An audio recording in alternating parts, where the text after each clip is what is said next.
Welcome to Divine Timing Meditations. This is a verse from the Tao Te Ching. Please refer to the description box below to learn more about the Tao Te Ching and how to incorporate it into your daily life. The relaxing music here will continue for a few minutes after the verse is read aloud. Please use this time to contemplate the verse's meaning and what it means to you. Feel free to share your experience with us in the comments below. And while you're here, please subscribe to our channel to get notified about all of our self-discovery content. Now let's begin.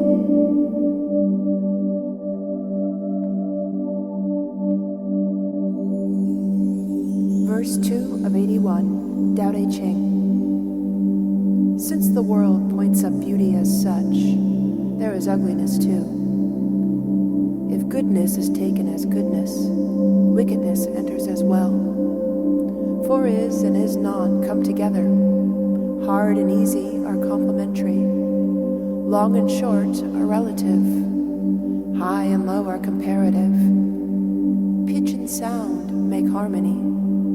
Before and after are a sequence. Indeed, the wise man's office is to work by being still. He teaches not by speech, but by accomplishment. He does for everything, neglecting none. Their life he gives to all, possessing none. And what he brings to pass depends on no one else. As he succeeds, he takes no credit. And just because he does not take it, credit never leaves him.